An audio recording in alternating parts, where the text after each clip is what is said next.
All right, all right, all right. Welcome, welcome, everybody. We are allowing people to come on in. Give me 1 second, please.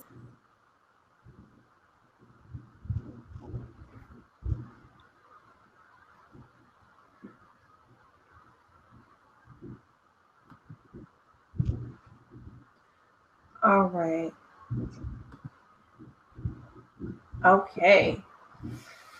Hey, everybody. How are you ladies feeling, doing tonight? Wonderful. How are you? I am fantastic. I am doing well. Ladies, I know we have had a phenomenal week with Black Woman Confidential Secrets of a Black Woman on the Rise. Let's see if we are going through our evolutionary journey. We started off with Black Woman Power Day, which dealt with all things about our mindsets, emotional intelligence, transformation, inspiration, and all of that warm, ooey gooey stuff that happens in our brains, right? And then we went into day two. And day two was about faith and politics. Some individuals thought that it was a little bit controversial. Other people were stating, hey, we don't have conversations about faith and we don't have conversations about politics, but it is the Black woman experience. So how could we not? We have to have these conversations. And in those places where we find ourselves disagreeing or not being on the same page, we have to be okay with that. And then we rolling. We went right on into day three. And day three, we were talking about our Black women who are authors and speakers and coaches and what that looked like and how to get in the industry and how to get yourself published in magazines and just laying out the blueprint. Because one of the things that we were talking about is, hey, we want to spill the beans. We want to dispel some of these things that are going on so that the sister to our right and the sister to our left doesn't have to look like a deer in headlights. And then we crossed over the threshold, and day four was all about the Black woman in business, who she is as a career professional, as an entrepreneur. What are some of the steps that you can take to advance what it is that you're doing to start a business, scale a business, succeed in business? And today, day five, right? We have come full circle to Black women with love and intimacy. So I don't know about y'all, but I got my glass of wine. And I'm not saying for those of you who have, Welch's grape juice, right? That's fine too, whatever the beverage of choice is. But I believe that you should sip and savor and get ready for a sumptuous dialogue that we're getting ready to have. Now, I know many of you were expecting Dr. Emma Fraser Pendleton, and she was supposed to be here with us tonight. I got a text very early in the morning. She woke up and she had a really swollen eye. It was actually swollen shut, which sent her to the eye doctor, and she could not be here with us this evening. But this conversation was too important for us to kind of leave it hanging in the balance.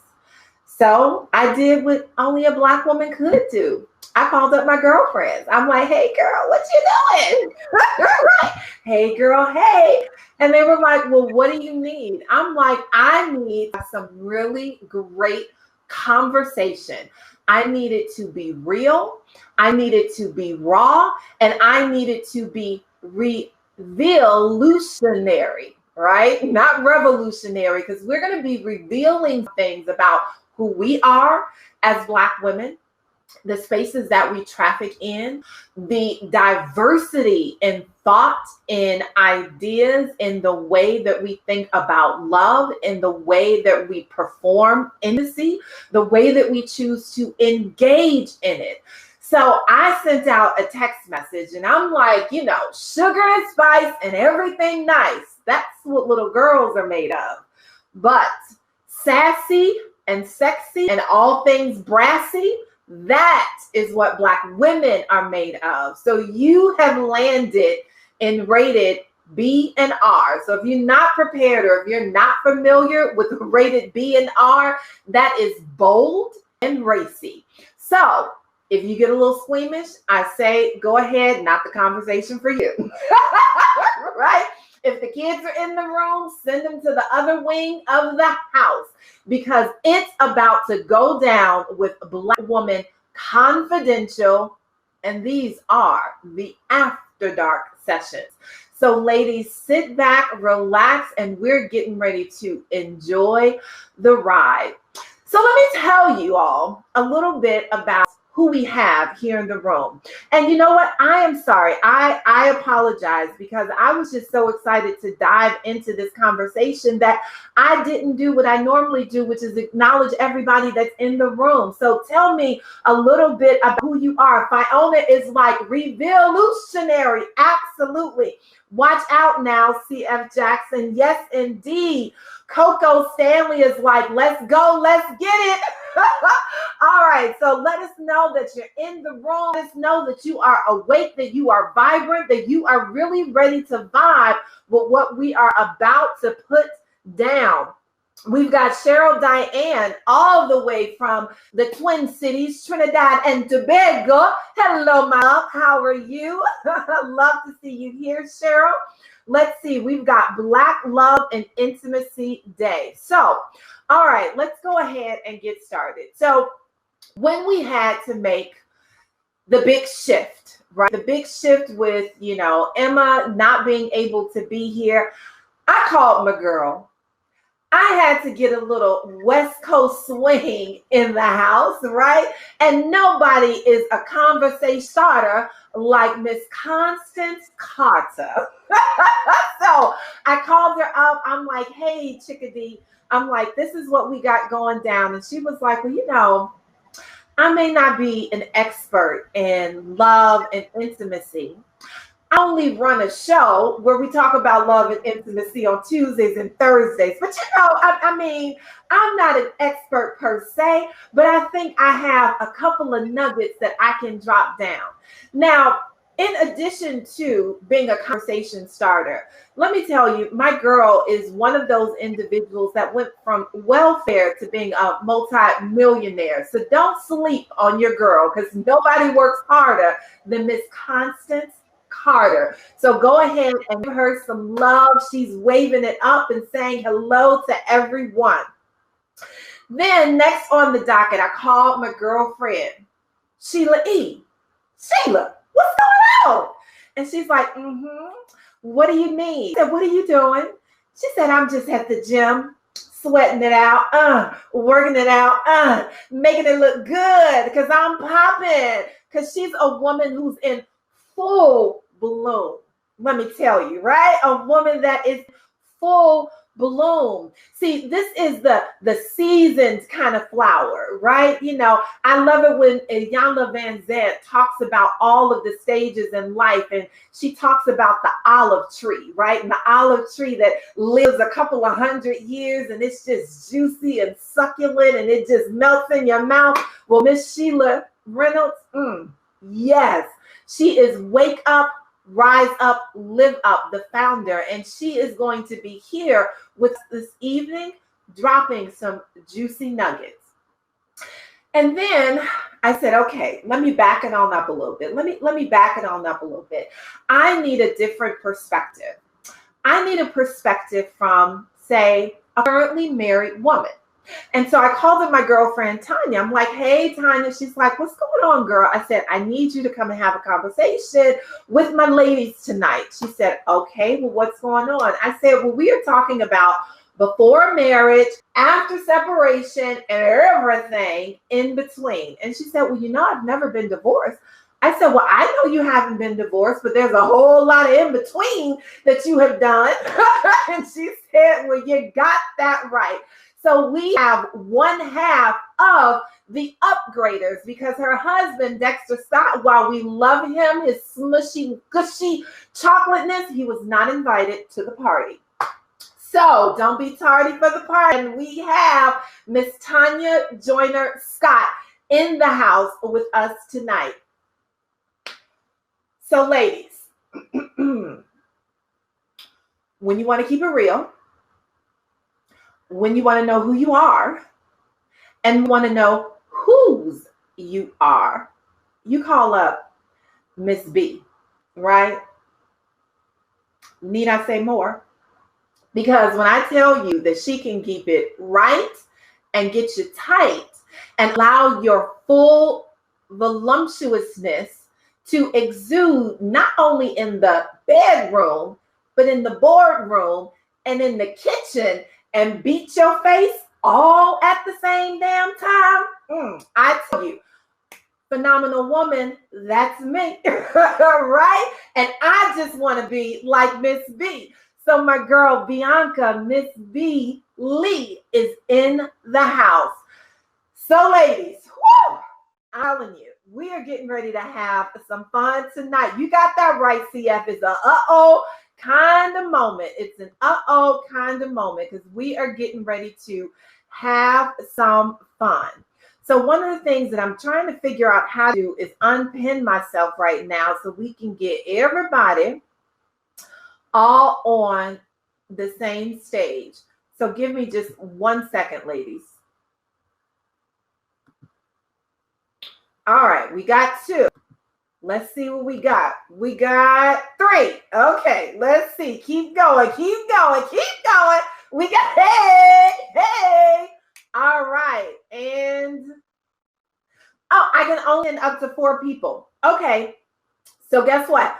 I'm going to pop out for a minute so that they can see you in all your voluptuousness. And okay, so I'm going to unpin myself, and Sheila, I'm going to pin you up there. All right, so we're getting ready to have some very, very important conversations. So ladies, here we are. We full, we grown, and Black women, right?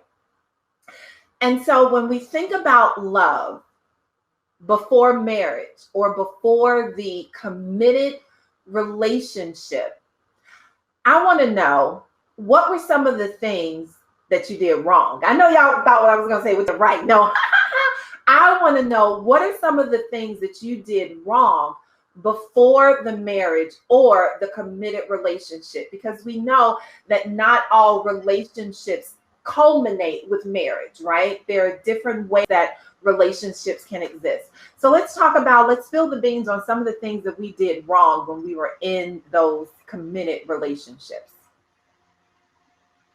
So anyone pick up the mic. There's no particular order. We just having a girl conversation. Well, I'll step out first, Iana, and I just want to say you are looking phenomenal tonight. Yes. You're all sexy, girl. You got it going on. So I just want to give you your host tonight. I didn't wake up like this, but I can do it. Right. And I just want to honor the phenomenal Constance Carter and Miss B and Tonya. I'm just honored to be with you on this evening, and all of you that are out there in the audience. This is going to be phenomenal. So I'm excited, and thank you, Spalding, for calling me.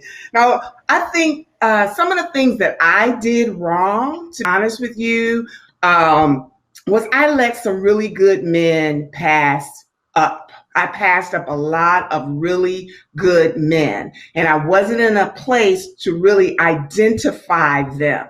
Now, one thing about me is in my younger years, I wasn't focused on a relationship with men.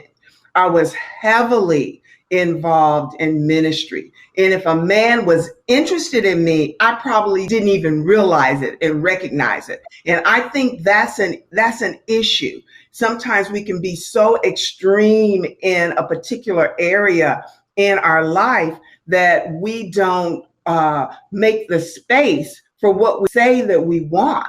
And people would always ask me, don't you want to be married? Don't you want to be married? I'm saying, yeah.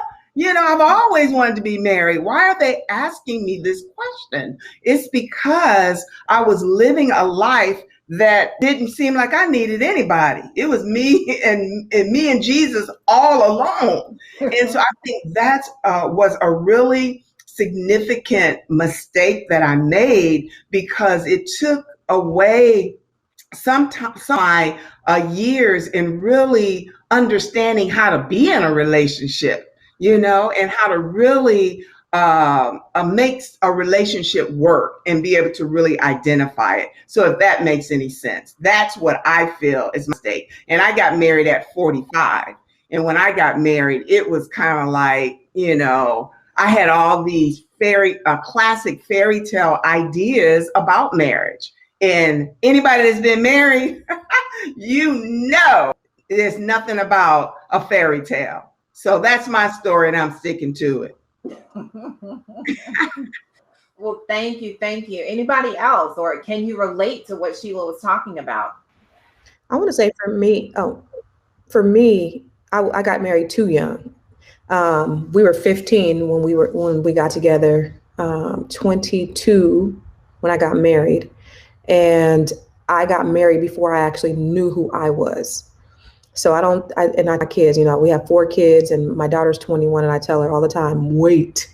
I mean, I don't regret having kids, but I do wish that I had learned more about myself, because I don't really think that you really know who you are until you're like in your 30s.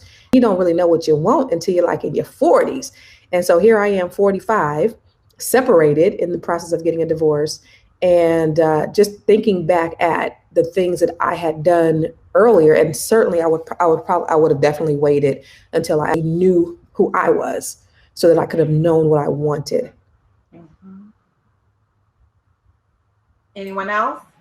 Yeah, I actually love that. Can relate to both of my sisters up here, but even with listening to Constance just now, and I'm gonna tell you, if I can say it was a mistake, it was. But at the age of 29, I was also a widow. So I lost my first husband to brain cancer. He was my college sweetheart. And it's something I tell my husband now. I married a second time.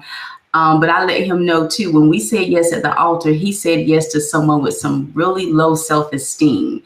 And though it wasn't visible for most, I didn't even realize it myself. But that's what he said to. And it has much to do with me not knowing who I was and not taking the time to find out either, because all I'm doing is what I'm supposed to do. And that's go to school, graduate, get a degree, get married, have a family. So I'm following a protocol that I've actually since learned really shouldn't be my lifeline necessarily. Yeah. Oh my goodness, I can absolutely agree with each of you. But for myself, in addition to all of that, because yes, to all of that, right? In addition to all of that, I convinced myself that I could not do any better. That was my mistake. I convinced myself that what they told me that I was, or what they told me I should be, you know what I'm saying? Because it goes back to what Constance said, not knowing who you are, right? Not knowing who you are. And when you don't know who you are, you're susceptible to other people telling you who you are or who you should be. And so when that happened, I became what they wanted versus who I was, right? And I sat there and allowed them to dictate to me who I was, and thought that I couldn't get any better. I thought that was it for me. I thought that because, amongst my siblings, I was the only one that was, voluptuous and thick. Now that's my body armor today. Okay. But then it was an insecurity. And so I thought that with me being the size that I was, I couldn't get nobody else. That was the most that I could get. That was the most that I would deserve, or whatever the case. I settled. I allowed myself to settle for what was meant to me, and convince myself that that was all there was. Mm-hmm. That was the mistake that I made, until I learned all of the other everything. Okay. Mm-hmm. And that story has certainly changed. When did the shift happen? Right? I know for me, before my husband, late husband, was truly my first love. And he was 25 years my senior. Right? But it worked because I was always more mature than most of my peers, but that was related to sexual trauma that happened at a young age. So my mentality was always moving up. One of the things that I noticed about myself, almost to Sheila's point, but in a slightly different twist, was that I didn't necessarily not notice the individuals that were over there, but I felt that they always easily manipulated, right? And I manipulated them as a way of executing my power from when I felt I didn't have any power as a youngster. So it was like, okay, let me just see how cruel I can be to you before you wake up and say, wait a minute, is this chick for real? You know what I'm saying? And or dismissive I would be to individuals, or to men in relationships. So it was just like, well, how much pain can I inflict on you before you look at me and say, this is not worth it? And it was almost like, and it was kind of that reverse where the more I pushed them away, the more they like, honey, you know, kept flocking like, oh my God, what can I do? How can I get better? Whatever. And it wasn't until I met my late husband and our relationship started off on a really good shift level, right? We bonded over the fact that both of us liked the arts. I was a dancer, he was a spoken word artist, and we were able to formulate some things together. We had another business partner that came in. She had just retired from Alvin Lee, and we were able to put some things together. And it wasn't until him that something shifted in me. And this was probably, I am now 22, 3 at the time. So when was kind of like those light bulb moments or those things that began to shift for you all? Like Sheila, you said before, I was like, no. And then something shifted, right? Tanya, was it the death of your first husband that you were like, I could do something different in terms of my self-esteem? Bianca, kind of the same thing for you. What was it? Constance, looking at relationship. Were there any moments that began to shift what happened, either getting into the marriage or somewhere in the marriage that you were like, okay, I got to do something different for me as a Black woman? I can say, Well, for me, okay. I'm sorry. Go ahead, Miss D. Okay. So I can say for me, 2015, August of 2015.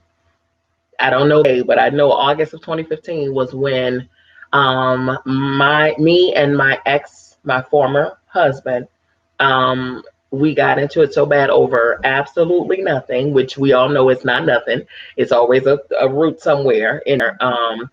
But we did, and it escalated to something so huge. And as you know, my sister ER said, I'm one that's gonna keep it 100 now.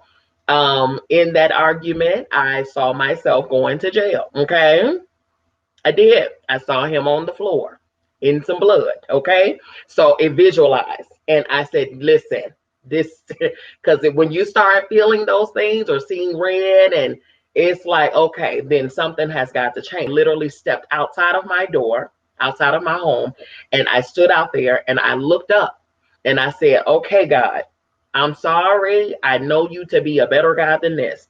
This cannot be your best for me. I refuse to believe this. And if it is, then you just make a way for me, on the way to wherever we go for those who do wrong. Okay. Make a way for me because I'll go there willingly. I got to get up out of this. And I said, at that moment, this is where I get off.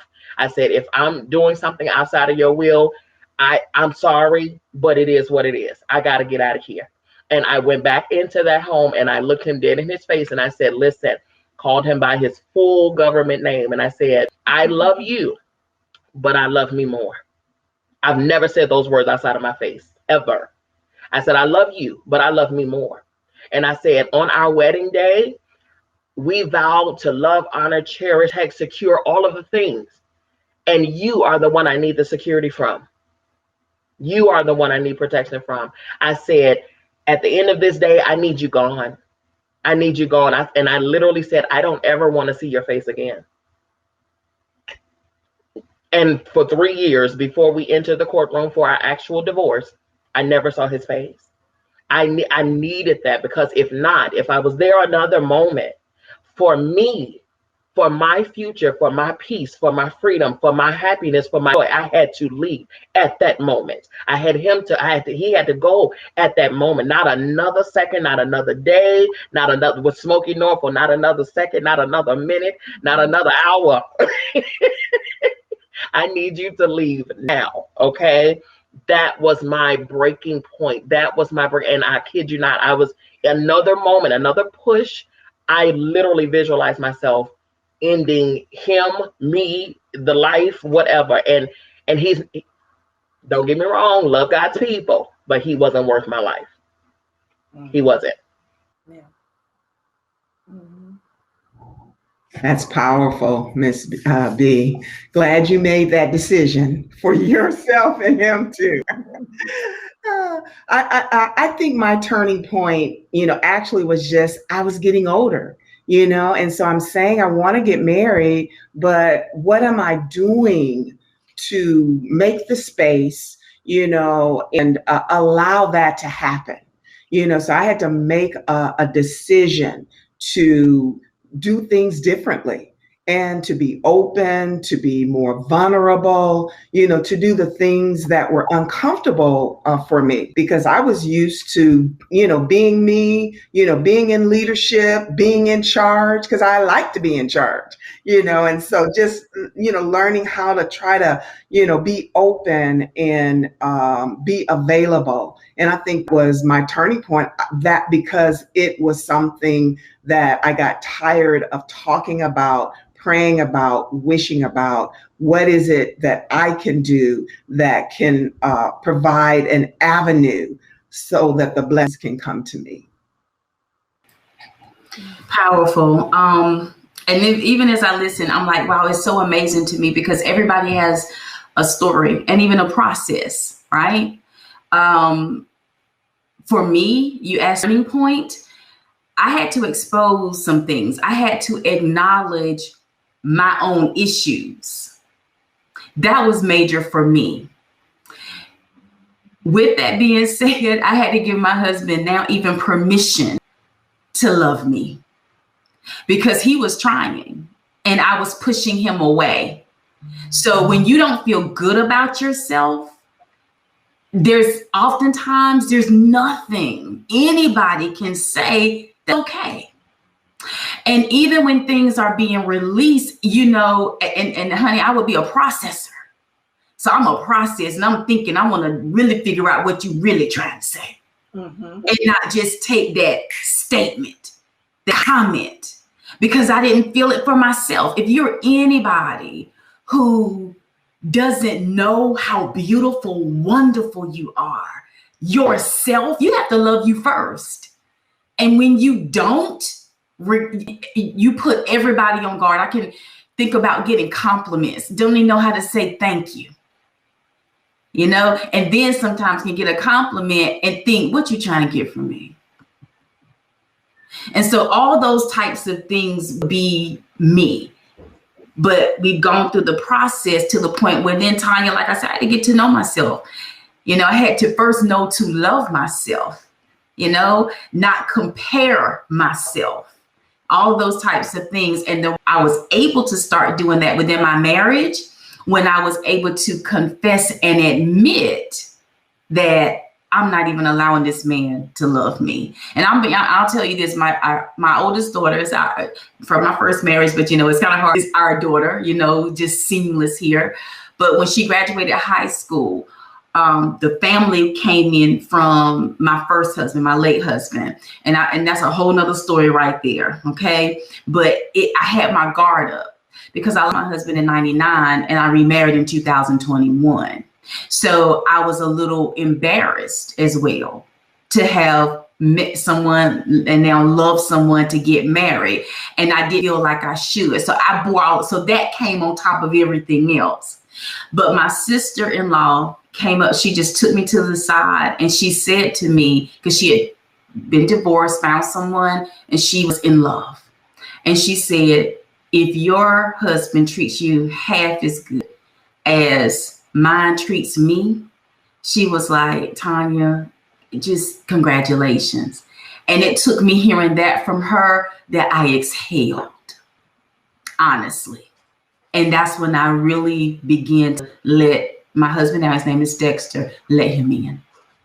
And things began to change and I listened more. So when you talk about turning points, I think about a lot of different things. And my perspective may be a little bit different. Again, I go back to the fact that we were so young and just, kind of seeing things as you go and you grow and you ignore, things that you just kind of suppress and, you compromise because we grew up in church and you made a commitment, a covenant, and that was it. So no matter what you did, if you was 2 when you made that covenant, you got to ride this thing out. You got to thug this thing out until you die. Right. And that's what it was, no matter how bad, there were great times. We got 4 kids, but then there were also some tough times as well. And so, I recall like just being married and just being pregnant because I married someone I thought was like my father. I have a wonderful father. And then when we got married, I felt like he was more like his father, right. And so I remember just being pregnant and seeing one of the first things that just kind of popped up and I was like, shoot, I'm done. I'm trapped. This is it. And just kind of going through. And then, when you start to know who you are, and then when you come to a place where you know what you want, and that was in my 40s, that I said, you know what? This is not what I want. And I had to make a decision, which very tangled, when you have kids, assets, money, all that stuff gets very, very, very complicated. And, that's sort of, where we are right now. But, I just think, just I've come to a place where I just know myself and know what I want. And it's just different. And so for me, in being in that space, when you talk about after separation, just trying to be amicable, trying to take the path of least resistance. And that's what I've done the entire time, is just always try to take the path of resistance, because I don't argue, I don't fight, I don't do drama.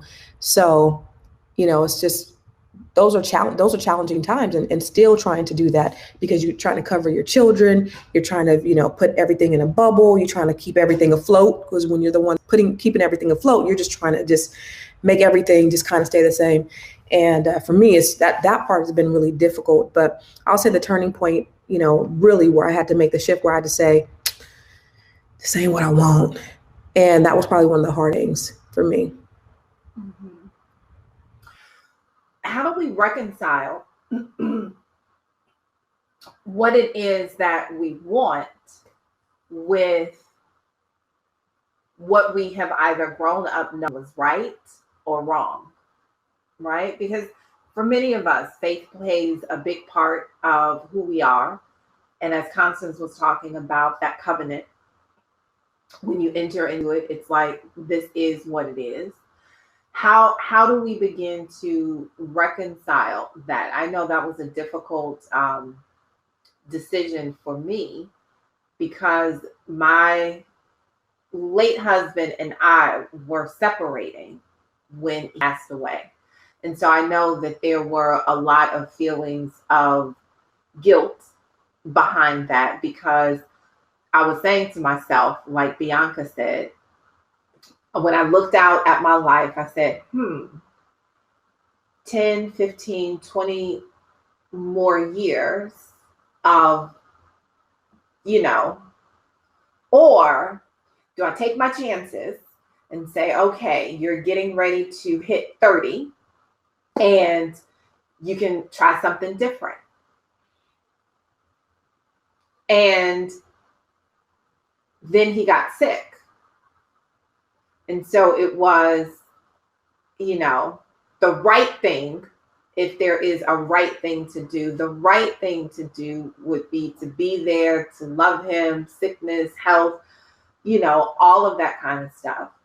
And then the right thing to do was to love me in sickness and in health and all of that. So just wondering if you all had any of those moments where you're just like, damn it, right? Like this fight between who I am, who I know I can be, and what I need with what either society or faith or, family are saying you should be doing in relationship to being in partnership with another individual that you've committed yourself to. I can answer that.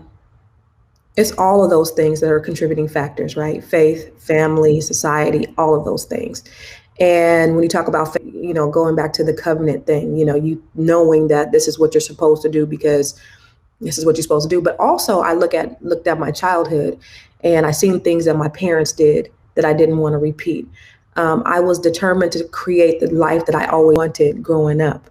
I wanted to, my parents had gotten together when they were teenagers. And so, but they had a very tumultuous relationship, always separating and get back together, separating, get back together. So my dad got saved when I was really young. My mom, she was just kind of like a free spirit. She kicked it with her girlfriends, smoked weed and just kind of hung out and did her thing. And, but then when I was 14, she left for good. And when she left, she just left. And so one of the things that I never wanted to do was be like my mom. I never wanted to be like my mom. So I was committed to making sure that I didn't do the same thing in terms of ever leaving my kids. So that was one of the things I just did not want to be like. That was my thing that kind of kept me going, is I didn't want to be like my mom. And then, again, just creating this life for the kids and being able to, do vacations and go here and go there. But then we're doing all of these great things and all these fun things, but there's this tension and they're not having a good time as they go, no, we're not having a good time because we're not happy. And, you're trying to just trying to force things to happen because of what you want for them. You want to create this narrative for them, or you want to create this life for them. But even then, for me now, they're just like, we're happy now. We're happier now. It's like a big weight off of our shoulders. My son was like, I'm just happy. I ain't got to think about what I'm gonna get yelled at for every day, So when I look at that, and all this time I'm doing this for them, but then they're happier post. And I had no idea. If I'd have known that, I would have done it sooner, but I'm thinking I'm holding on for them. And that was, a light bulb moment for me, is just understanding it. Again, just trying to make it a safe space for them as well, so that they know, they're still loved and they're still supported and they still have everything that they need. And so they're not lacking for anything, but they're happy. And that makes me happy. And it makes me sad that, throughout some time that they had to endure some things that they didn't have to, because I was trying to hold things together for them when it was really causing them to be miserable. Mm-hmm. I think for myself, honestly, and that's a great point. My goodness, Constance, do you understand? There's so many couples, so many women that are still in jacked up situations for the children. Okay, and they don't even understand. The kids ain't dumb. Children are not dumb. Okay, kids know, and they want to see y'all happy. That's just the ultimate thing. They're happy when you're happy, when they see you're happy, right? So I understand that all too well. I was a child in that dynamic, so I get that. The thing is, myself and my former husband, we had a son. He passed right after he was delivered. So in that moment of, awakening really to myself, it was one of those like, I hate that my son is not here, but if he was here, this would be very hard for me to do. Okay. That's the real part about that whole thing.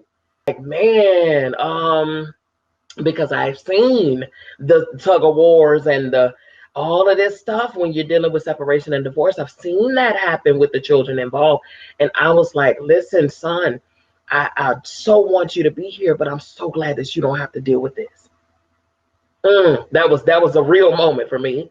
Okay, but I'm so glad you're protected from this right now. Okay, that was the real for me. And then one of the moments of realization, because I came up in the church, came up in faith and all of those things. So I can so relate to Auntie Sheila and Auntie ER. I can so relate to you all right now in that. But when it came down to me, I always knew that there was more of an understanding. You got to study to show yourself approved, right? Got to go deeper in that for your own self. And that's what I did. And I said, okay, well, maybe death do you part don't mean actual literal death. Maybe it's death of peace, death of love, death of self, death of, you know what I'm saying? Because when I split from him, I was a shell human being. You could have called me walking brown skin Swiss cheese. I had holes everywhere, okay? And so, for me to go into any type of other dynamic, that would have been suicide on my part and the person's part who have accepted me. Listen, woe unto you, sir. Woe unto you, okay? But the thing is for me, so I understand, Tanya, what you were saying too. Listen, bruh, when you get me, you get a whole lot of ish, okay? Just know, all right? So, but however, when it came down to me, I had the nerve to have an attitude with God, right? Had the nerve to go, because he said keep him in remembrance, right? So I'm like, you said neck and everything, right? You said that, okay? What you joined together, let no man put us up, okay? He says, I sure did. But question, my dear loved daughter, did I put it together? Did you? The moment I heard that, I picked my jaw up off the floor, right? And I said, okay, well, then there we have it, folks. Ladies and gentlemen, the show is over. Okay, we're here all week, right? So that was the thing for me. And I said, okay. So now that was my moment. Remember I said 3 years. It was 3 years, but from the separation to the divorce. In those 3 years, I didn't have time to badmouth him. I told the truth. Don't get me wrong. I ain't gonna lie for you. I told the truth. However, I had enough on my own plate to deal with regarding me. In those 3 years, I was purged. In those 3 years, I had to be beat down, kicked, smacked, slapped, cussed out, everything by spirit. For real. Because I had to be whole again, to remind me of who I am and who I was supposed to be, what I was born to do, and all of those things. Because remember, I said I was too busy believing and being convinced of what other people said I was versus knowing and finding out who I was. And it took 3 years. 3 years, tried to date and everything. And God was like, no, ma'am, because you are married until you are no longer married. So you need to act like he's acting like he's supposed to act, whether he's here or not. Because your desire one day is to be a wife. Again, you have to be a wife. You become a wife. Your mentality has to change. So right now you are currently on paper, act like it. Whether he acted like whatever, okay? So in 3 years, I want to be all mad. I'm trying to be single, ain't nowhere near single. So no, you ain't, because you're still a married woman. Let me groom you and purge you and prepare you for where you're supposed to go. It was a situation, y'all, okay? It was a whole thing. And I said, okay, I went through it. And baby, the woman that emerged, the queen, the goddess that emerged on the other side of that transformation, There's no way in the world anybody, anywhere, family, friend, foe can tell me who I am and what I'm not and what I'm not, what I am, this and that. Trust and believe, because they liable, to get some words from the daughter, okay?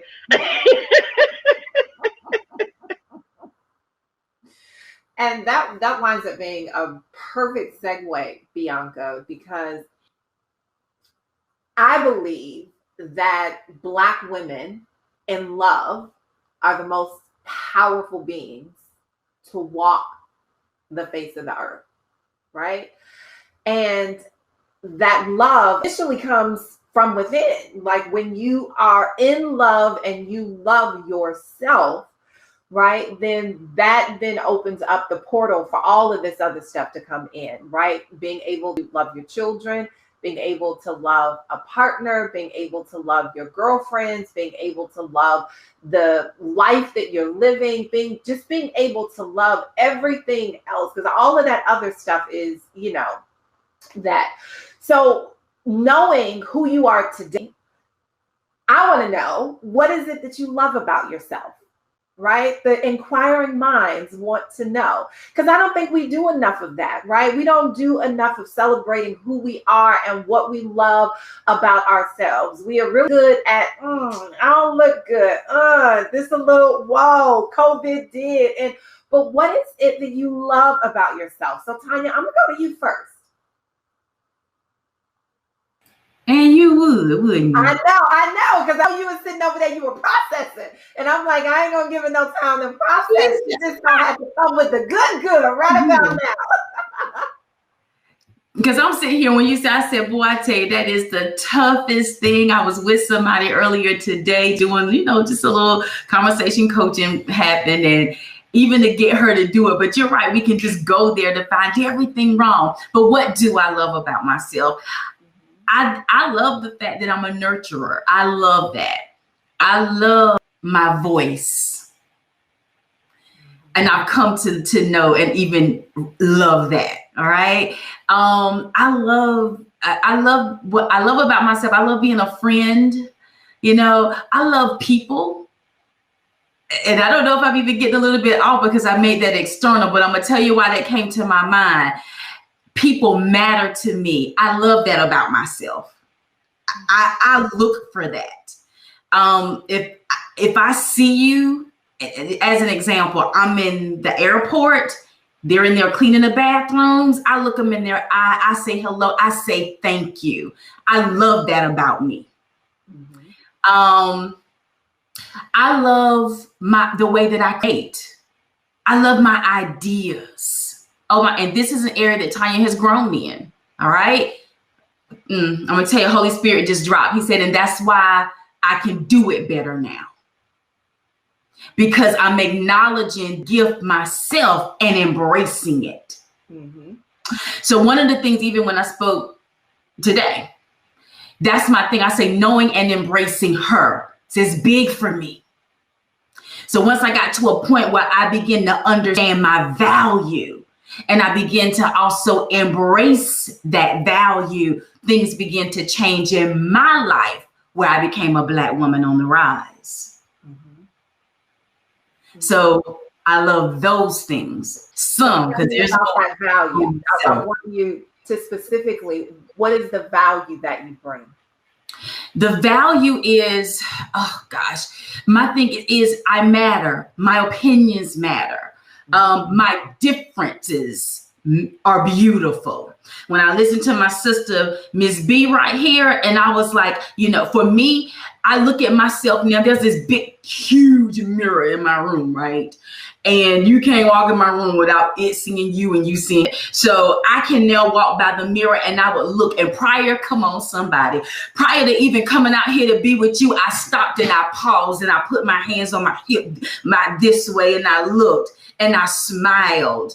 And I had value. I knew that I was a beautiful woman, and I'm about to come up here and to be with some more beautiful sisters. See, I did that. So there are conversations that I had with myself. The law of polarity says there's an in, there's an out, there's an up, there's a down. So there's an opposite to everything. So what we have to learn how to do is the same way I knew to find out, now you need to know how to find what's good, because the enemy will speak to the death of you, but the lifeline is there by default. So what are you going to do? You need to identify with that and bring that to life. So that's what Tanya has now learned how to do. We have that. And that's what I mean by value. I have purpose. I need to stop hiding. When the Lord talks to us about putting ourselves on the a lampstand, you know, I called my husband here earlier. I said, turn these lights up. See, these are lights on them up. I don't have a light up underneath. The lights are up high. That's who we are. Let it shine. Let it shine. And then the last thing I'll say is to that is when I even think about the word of God that tells us, he says that we overcome the blood of the Lamb and the word of our testimony, the word of our testimony.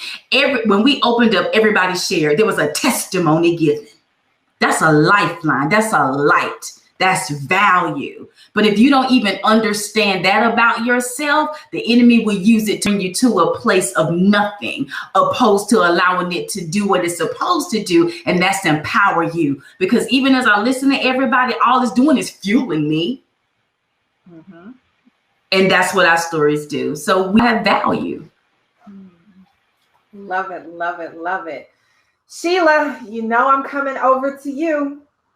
All right. About you.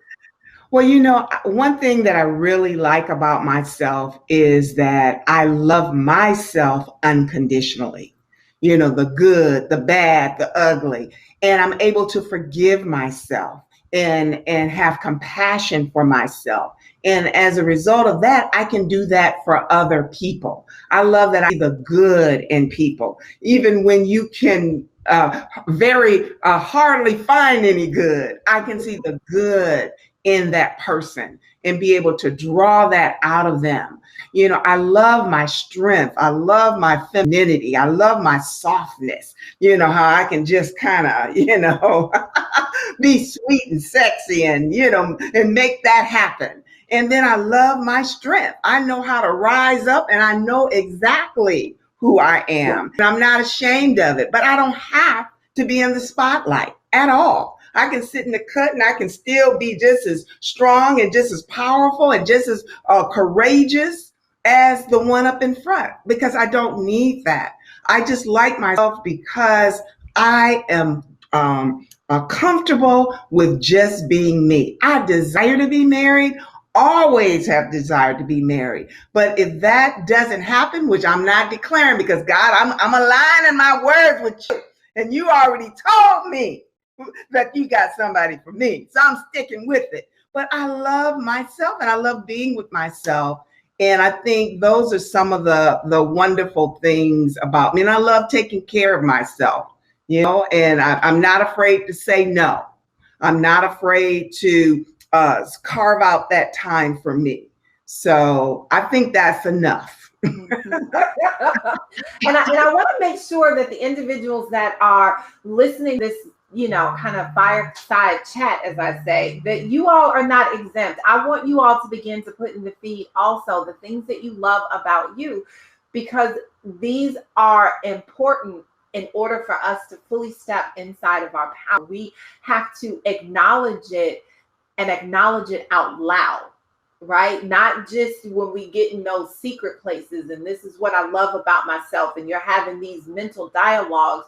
You have to be able to verbally say it out loud in order for anybody else to bear witness to it, right? Because that's really what the human experience is all about, because you were already that. Right? It was just, how are you doing it in relationship so that other people can witness just how fabulous you are, right? Because we're all the trees that are blowing in the wind, that are standing strong, that are deeply rooted in all of our gloriousness. So I want to make sure. I'm seeing Cynthia over here, and she's saying that I love my passion and my authenticity. Karen is saying, ladies, this is so excellent on so many levels. I love loving our strengths, being able to be our authentic self. Absolutely. Andrea Chocolate Butterfly is saying, I love me. But ladies, I want you to be specific. I want you to talk about what it is that you love. Let me tell you something. Miss B and I were having a conversation when we were getting ready for this conversation. And I don't know if you all know this about her or not, but I'm going to spill the beans a little bit. Is it okay, me? If I can spill the beans a little bit. So she is a certified love and relationship coach and therapist. But the other thing that she does is that she helps couples get related in the bedroom, right?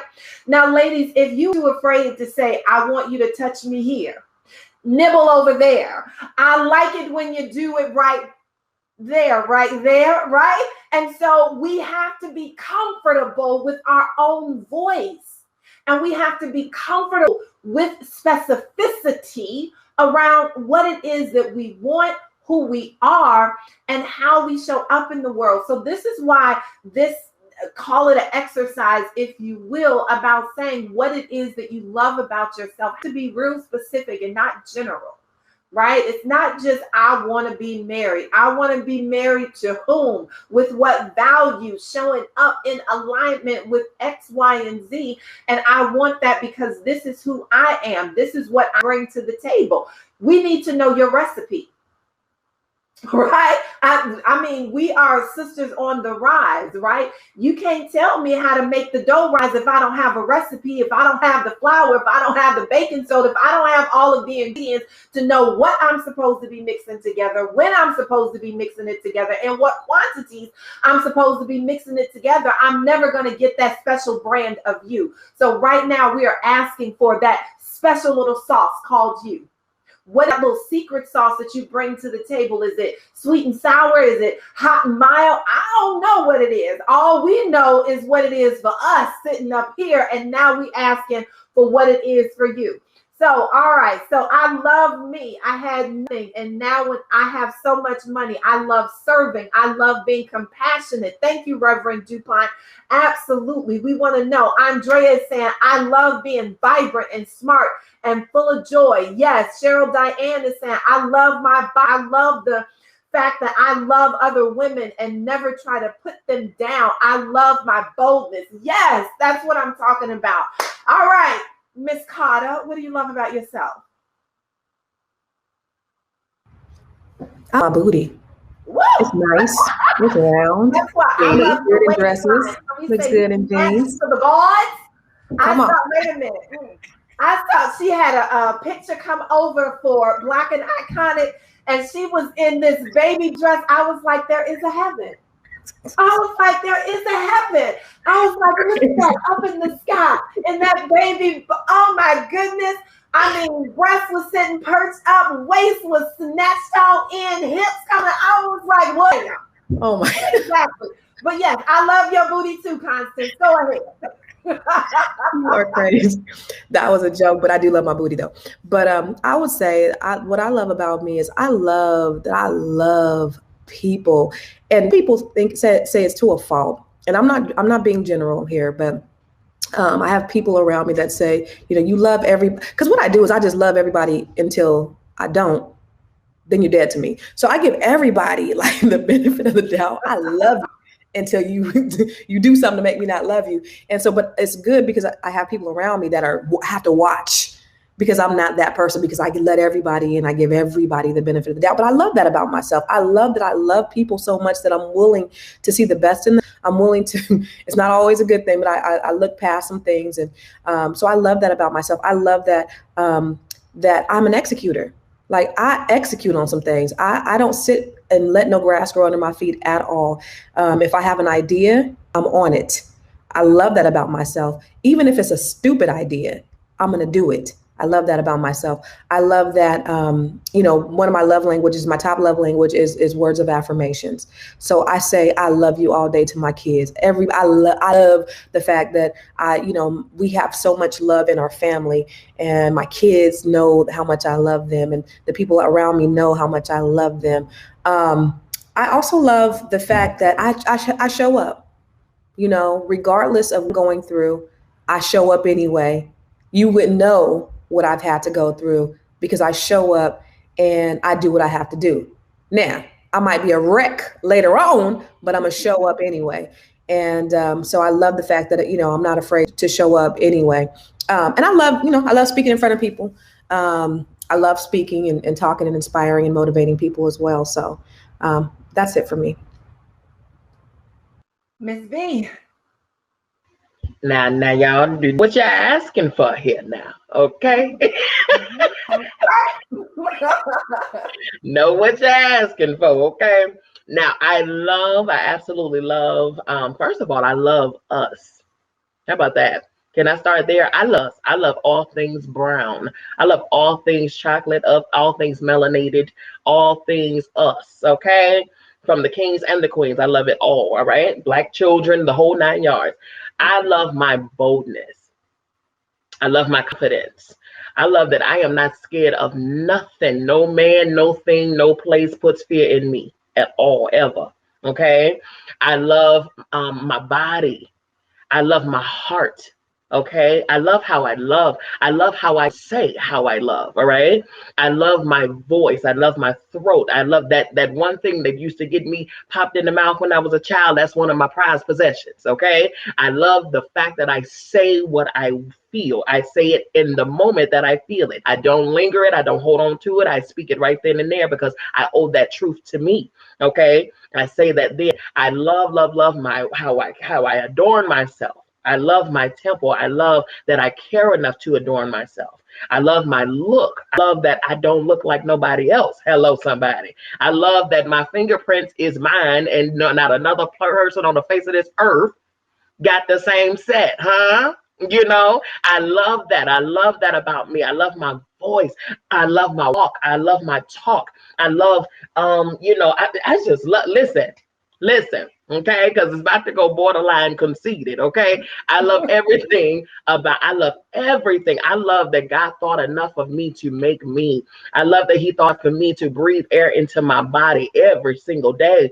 I love that he thinks enough of me and trusts me with other people's lives. I love that he trusts me with his purpose for my life. I love that I can pull out and birth out and be the midwife for other people and their purpose. I love I can do that and I can develop and cultivate and do the very things that he has called me to do. And when I go in this ground, hello, somebody, I'm going to be only temple. Every single thing that he gave me, I'm going to execute and do.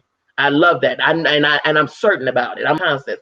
Whatever I set my mind to, I'm doing it. You better believe that. Even if I got to do it by myself. Okay. I love my resilience. I love my headstrong. I love my independence, but I also love how I can also depend on other people and not find it as all in myself. Okay. Ask for help. I love that I can do that. Right. It's so much. It's so much. I just love me. I love God that he, I love his hands. He got some good hands, I love it. Absolutely. I love my rhythm, right? I love the way that I hear my own beats in my head and my body can move and make magic, right? With myself, for myself, by myself, and with others.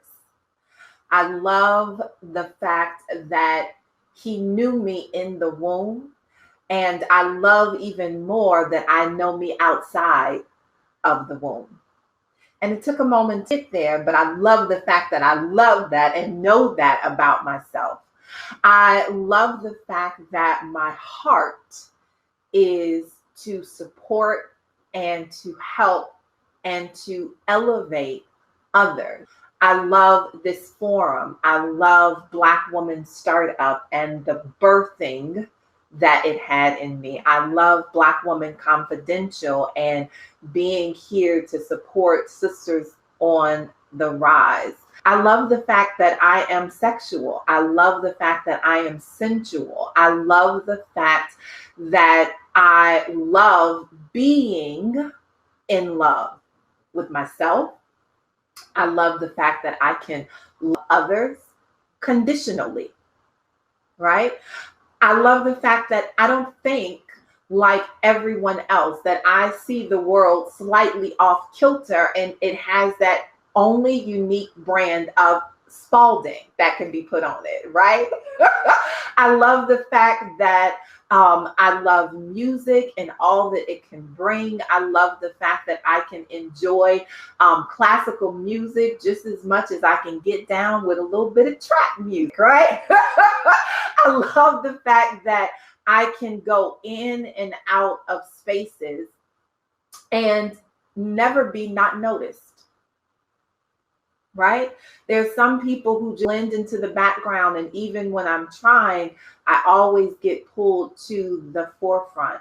I love the fact that love expresses who I am. It expresses who I be. I love the fact that I can be the sword and the shield, but I can also be the lamb, right? And have that juxtaposition that I know when strength needs to show up, and I know when a genteel spirit is what's required to get the job done. So I love being a woman. I love being a Black woman. Enough said. So, ladies, we are at the top of our hour. And that went by like, like super fast, super fast. And we could be here for several more hours, but I called you in on the dime, and you got lives and other stuff that you need to get back to. But I do want to give a little time to see if any of the ladies who have been out here and bearing witness and participating in this discussion just want to raise their hands and come up and say a few words, or even ask a question at this point. We may have to do a part 2, another after dark session. After the party is the after party and. But okay, so let's see. We got a hand raised. We've got Marley Judy. Marley, I am going to hand the mic over to you. And we are going to do a mic check, mic check.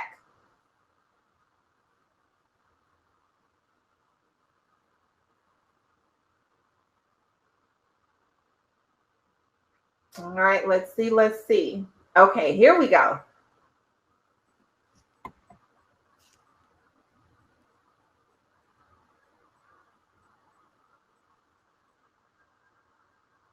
Can you hear us, Marley?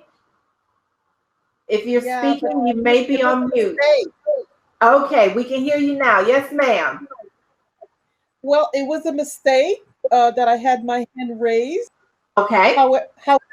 However, I guess I have to come up with something then.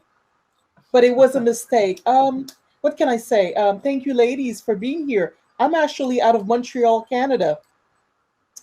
And so I'm listening to you from afar.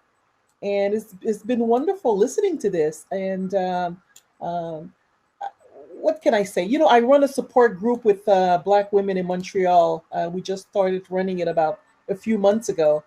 And I just love the fact that we're getting together on Zoom, and we're sharing our stories, and we're sharing our thoughts and our love for one another, which has always been there. And now we have opportunities to express that more often, and from all across the world. And that's what's wonderful about what's happening with us. So I just want to say that I think we know that we've always loved each other from way back when. And so we're just reconfirming that with one another. So thank you for this forum, and keep up the good work, ladies. Thank you so much for bringing greetings from Canada. We love the fact that you are here, that you are doing work with Black women and connecting us, because we're all cut from the same fabric. Right? That's the only way that we have found ourselves here together, is that the same fabric has been woven, and we all have a piece of it, and we are brilliantly putting this tapestry back together. So thank you so much, Marley, for being here and spending a little bit of time with us. Thank you. All right. We have another hand raised. Let's see who we have. And we have Reverend DuPont, passing you the microphone. Oh, how do I do this? Am I on? Hello? Yes, you are on. Outstanding. Ladies. I can identify with each one of you. I can identify with each one of you. And the session meant so much to me, because there are areas of my life when I look at how I love myself, it has been so interwoven in serving and doing for others. But as Miss B just rattled off, it said, oh my God, that's what I need to learn to express about me. And when I heard Miss Constant say about her booty, I mean, there were times that the parts of me that I love, especially that I'm 50 pounds lighter, but like based on how it was taught, I don't want to blame anybody. It's just that I couldn't express it. I felt that, no, I shouldn't say that. I shouldn't say, girl, you're good. And then my sister Tanya, who has this large mirror, it was in my bedroom because I had this large mirror. And my mom was a small woman before she passed. And it does me great delight that I can wear her clothes and the guys are looking and I'm acting like I'm not watching. So Miss Sheila, I've been running for a long time, but I hear, like you said, if I want somebody to catch me, I may have to slow down a little bit. But ladies, and especially, a special thanks to this number 5. I love 5 because 5 means for me, grace. And Miss E.R. has been gracious enough to have this program free. I have exhausted all that I have, even though I love to learn and I wanna grow, but I had no money. But when I saw it free, the least I could do is to be committed to come every night. It has never disappointed me. I have pages of just notes and just information that it has empowered me. It has encouraged me. And tonight, all 4 of y'all been in my diary. Y'all been in my room. Y'all have seen me. But I bless you. I thank God for you. And I mean it from the depths of my heart because this session has meant the most. Miss B, I don't know. I believe we're going to have the meeting with you. But anyway, peace and blessing all of you. E.R., thank you. I better go. You're so very welcome. So very welcome. And you have been here. You've been diligent every day, all of the sessions, coming to the After Dark sessions. So just really love the fact that you are committed to finishing what it is that you start. Love it, love it, love it. All right, ladies, going once, going twice. If you want to raise your hand, say something, thank the lady for being here, provide a testimony. Now is your time to do so if you are capable. I know some may have come in on a mobile device, and so that functionality is not there. And so I'm saying Edie Price, she is saying, thank you, ladies, for your insight on this Friday evening. Speakers and guests, I definitely would like to join more sessions for women. God bless each of you and your families. Virginia Riley is saying, this is wonderful. She shared it with her adult daughters, and thank you much for sharing. Cheryl Diane is just saying, yes, just yes. Teresa Gilgert, yes. So we have another person with their hand raised. Cynthia Harris, we're going to hand you the mic. Come on up to the stage. Hello. Yes, we can hear you, my love. You can hear me. Oh my goodness. I just have so much to say. First and foremost, Miss E.R. Spalding, you are just such a blessing. And this is my granddaughter. She said hi. Hi. But God bless you for just organizing this and bringing this together because it is so needed. And all of you beautiful ladies that spoke tonight, Sheila Reynolds, Bianca, Tanya, you blessed me earlier. I attended all of the sessions today, yesterday, and I'm grateful because it was my nephew, and 2 of my sisters are on here too. I'll call them Stephanie and Rolanda, but my sister Stephanie's son, my nephew Demetrius, sent a text to the 3 of us saying, hey, this might be something you all might want to attend. I'm such a planner. I write down everything and I schedule things, and I love to do stuff in advance, and I'm like, why didn't I know about this a week ago? I would have cleared, which I did.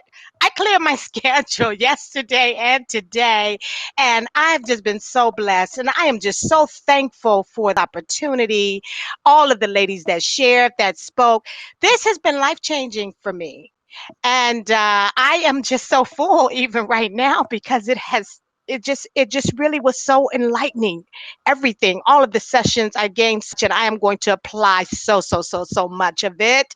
And I just thank you all. I thank you all, and just continue to be blessed, beautiful Black women on the rise, and just continue. And again, Bianca, Miss B, you really, as Reverend, the beautiful lady that just spoke, the Reverend, Reverend um, it was, Mhm. yeah, Reverend DuPont.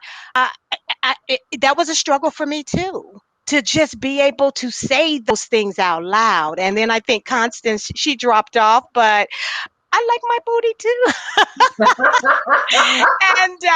And the fact that I am on a health journey together with my two sisters, we are on a health journey inside out. So I'm just grateful and thankful for this opportunity, and look forward to continuing this journey with you all. Thank you so much, Cynthia, and so grateful that you are here. And make sure that you tune and join in with us tomorrow, because we're going to have some Yes. fantastic live sessions. So Yes. perfect. Thank Thank you you. for being here. Thank you. All right. Anyone else going once, going twice? Raise your hand. Take the mic. Y'all don't want me to start rapping up in here, so my little lyricism. All right, excellent. Well, ladies, again, thank you so much. My heart is overflooded with joy and gratitude. And I love the fact that I have women in my life that I can call on a dime and they show up. Right. And that's what being a Black woman in community is all about. The fact that we can make those phone calls when we're up, when we're down, and you've got sisters that are there along for the ride. I love what Cynthia said. She said, hey, my nephew called up and I called my two sisters and the three of us are here. That is what we are talking about. And I say that in my ride and live chicks, because, when we dead, it ain't nothing we can do. So I want to ride and live with you, right? So you ride and live sisters on the mantle. So with that, what we do every night when we leave here is that we are going to go back out to the lounge. And what you will notice above is that there's going to be a place that says Start Speed Networking. Take a moment, get to know some of the other ladies and the individuals who are here in the room, connect and see what their journeys are and how you can be a part of it. Tomorrow morning is day 6, right? So we've got one more day. It's been 6 glorious days of Black Woman Confidential. This is our national conference for Black Women Startup. And the wonderful thing about tomorrow is that they are our confidential talks. So this is where we pull out all of our trainings, and we deliver those trainings, and those trainings are going to be centered around mindset, business, relationships, anything that you can think of. You'll have individuals that will be there training. So I will kick off tomorrow morning's training, which starts at 8 a.m. And actually, it's going to be the secrets to becoming a badass billing machine. So if you are an entrepreneur or thinking about entrepreneurship, you definitely don't want to miss tomorrow morning's session, because it'll be all about how to make this shift in a digital world that we are living in right now, and you can still come out on top, banking all of the brilliance in who you are as a Black woman. And then at around 11 o'clock, we'll break off into some smaller sessions, and we'll have individuals that'll be talking about mindset. They'll be talking about how to utilize LinkedIn for all of our career professionals. You run the gambit if you want to be a speaker, an author, a trainer. There will be coaches on there that will be training under that. And then we'll come around in our afternoon sessions and we will do it all over again. So it is going to be a jam-packed day. These are trainings that most of these individuals give, that their clients pay for, that they are actually showing up in space and giving them at no cost, because in this dispensation in time, we want to lift as many of our Black women up. So if you haven't already, you want to make sure that you register for the event tomorrow. It will be phenomenal time, and we will see you bright and early at 8 a.m. So at this point in time, our session is over. We're all going to head out to the lounge, make sure that you speed network, and then you'll see some tables down there. And sit at the table, chat, have your own conversations. This is where the party after the party begins to happen, and you really begin to make some meaningful connections with that you did not know before. So with that, my name is E.R. Spalding. It has been our pleasure to be with you this evening for Black Woman Confidential Love and Intimacy Day. So, au revoir, shalom, auf Wiedersehen, good night.